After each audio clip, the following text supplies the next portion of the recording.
Olá, distinto público, eu sou Gustavo Noge e este é o Quinta Categoria.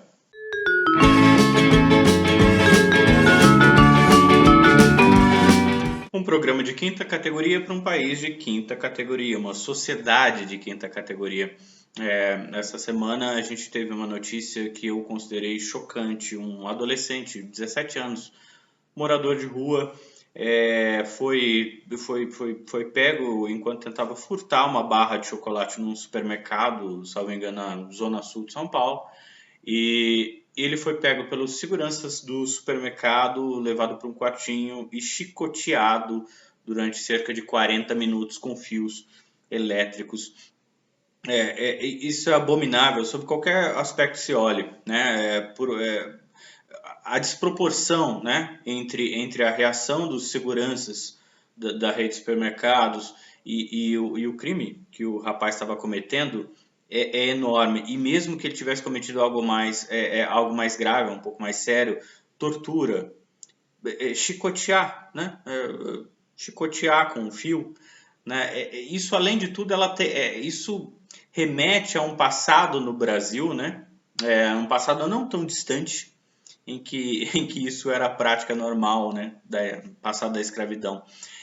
Por mais que o crime tenha um componente moral e, portanto, o adolescente sabe o que ele estava fazendo, é um morador de rua, é um adolescente pobre que obviamente ainda não está perdido para a sociedade, não é um assassino, não é, né, não é um homicida, não é um estuprador. E ser pego tentando furtar um chocolate. Eu, quando era garoto, furtei chocolate no supermercado, uma vez ou duas. É uma coisa que a gente faz ou porque tá com vontade de comer chocolate, tem dinheiro, ou por rebeldia. E imaginar que eu pudesse ser torturado por isso mostra como a nossa sociedade tá falida, né? Assim, como a nossa reação ao crime ou ao delito ou mesmo ao erro moral, ela é desproporcional, ela muitas vezes supera o próprio crime, né? Não se trata aqui da ideia de que é bonito, é legal ser bandido, pode roubar, pode furtar, não é isso. Eu acredito, já escrevi sobre isso até no meu livro, aliás, não sei se vocês conhecem, escrevi um livro chamado Saudades dos Cigarros que eu Nunca Fumarei. Lá no meu livro eu tenho um texto chamado Crime Sem Castigo, em que eu trato um pouco desse componente moral do crime. E eu defendo que, independente de condições sociológicas, econômicas, o crime ele tem um componente moral, ou seja, há um momento de decisão que você decide cometê-lo. Mas evidentemente que há crimes e crimes, né? Há uma proporção aí. Então, na condição desse menino que foi brutalmente torturado, é claro que o aspecto econômico, o aspecto de precariedade, de falta, conta mais na hora de avaliar do que a decisão moral dele errada de furtar um chocolate. Eu acho que a gente tinha que repensar. Isso não se trata da política atual necessariamente desse governo, muita gente relaciona, né, uma coisa com a outra, nem a do Lula, nem de ninguém. Trata-se da história brasileira. A nossa história é uma história muito violenta, né, em que tratar as pessoas como coisas, como bichos, exagerar na autoridade, usar a autoridade de forma abusiva, violenta, é normal, né? Então, eu decidi começar o programa essa semana. Não é engraçado, não é uma notícia legal, mas é uma notícia, sim, de quinta categoria. É mais ou menos assim que a nossa sociedade funciona e isso é definitivamente condenável.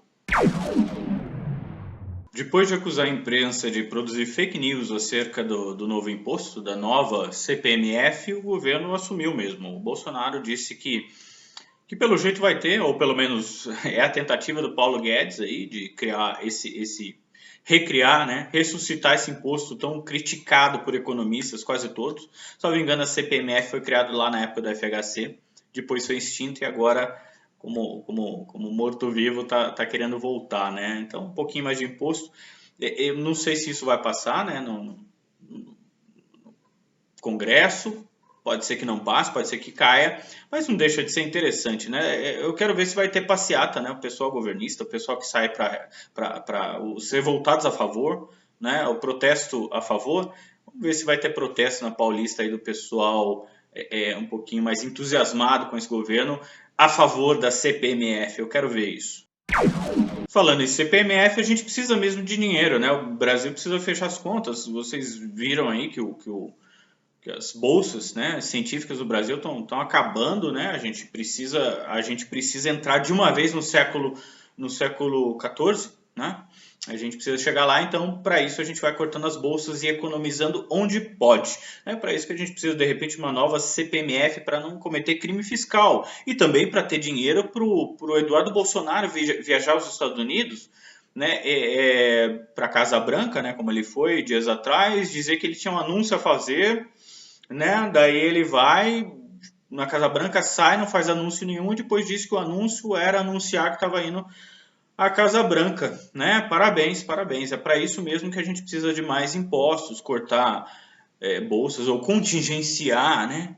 Contingenciar o dinheiro da educação e tudo mais. A gente precisa para poder bancar esse pessoal, porque eles merecem, né? Nós não os merecemos.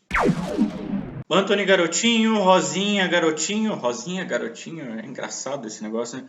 Foram soltos agora, foram presos, né? Foram presos e soltos esses dias. A coisa que mais me surpreendeu não foi que eles foram presos, eu não sabia que eles estavam soltos. E daí também calhou de eu ler uma notícia que dos últimos 10 governadores do Rio de Janeiro, 5 foram ou estão presos, né? É surpreendente isso, como é que os outros não estão, né? É impressionante. Daqui a pouco a eleição no Rio de Janeiro vai ser por WO, né? Quer dizer, ó, quem sobrou aí já não precisa nem mais votar, né? Enfim. Mas é só também convocar o advogado Fluminense que esse pessoal todo vai para a rua tranquilamente. O leitor nem sempre tem razão. Hoje eu vou ler 2 comentários diferentes de 2 leitores diferentes acerca do mesmo texto. O texto que eu escrevi chamado Ambientalismo Nihilista. Achei engraçado os 2 comentários aqui. Vamos ver. O primeiro. Estava indo bem no niilismo e no ludismo, mas quando partiu para o iluminismo, deu a deixa para a próxima coluna, para que a próxima coluna será sobre o lulismo. Primeiro que assim, né, os caras querem dar um jeito de achar que eu sou de esquerda de qualquer jeito, mas tudo bem, deixa isso para lá. O que eu fiquei impressionado, assim, eu faço uma menção ao iluminismo, né, que foi um movimento importante na história das ciências, da humanidade e tal, e foi um movimento caracterizado pelo apelo à razão, né? Ciência e seus derivados, cientificismo e algumas derivações muito ruins.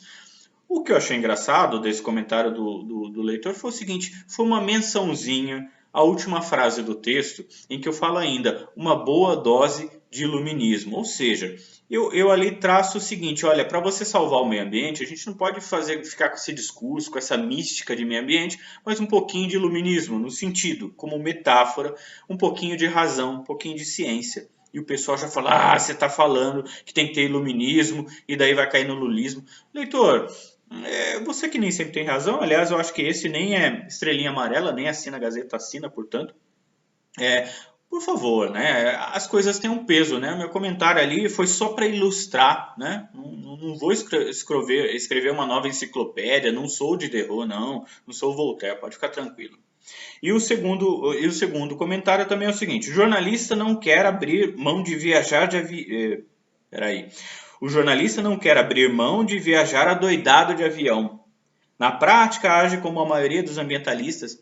O engraçado é que eu começo esse texto dizendo o seguinte, eu não gosto de viajar de avião. Eu viajei muito pouco na vida e evito ao máximo.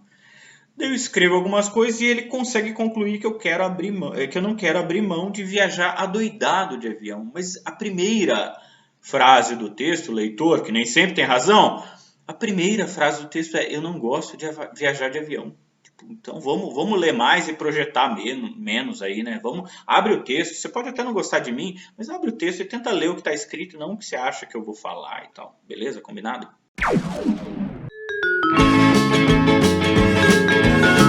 Isso aí é justiça, né? Justiça envergonhada, ela não quer ver nada, é melhor se esconder. Eu vou ser bem sincero, nas últimas semanas aí eu já me perdi. Eu não estou conseguindo acompanhar mais os movimentos ali de STF, tá? Eu deixo claro uma coisa, eu sou contra aqueles que criticam a instituição STF, que acham que qualquer coisa é impeachment, qualquer coisa tem que fechar o negócio lá, ou tem que dobrar o número de ministros para aparelhar melhor. eu sou contra, tá? O STF é uma instituição absolutamente importante no Brasil, mas que os caras estão pisando na bola, estão pisando na bola, e eu acho que as críticas, quando feitas com cuidado, no sentido de, né, de não atribuir crimes que não são crimes e tal, não apelar a fechamento de STF, as críticas intelectuais, do ponto de vista da técnica jurídica, da filosofia até, das decisões, as críticas são válidas ou se não, são inevitáveis diante de tanta bagunça, né? Vamos melhorar aí STF, por favor, porque eu quero defendê-lo com mais razão. Então é isso, Distinto Público, chega ao fim mais um Quinta Categoria. Se você gostou, por favor, a primeira coisa, assina a Gazeta do Povo, né? Ajuda a gente a fazer esse programa e a continuar trabalhando. Concorde comigo, não importa, tem um monte de gente com com quem você concorda. Então assina para ajudar o jornal a crescer, né? Se inscreva no canal, clica aqui no sininho do Quinta Categoria, me espera que semana que vem eu tô chegando aí de novo. Até lá.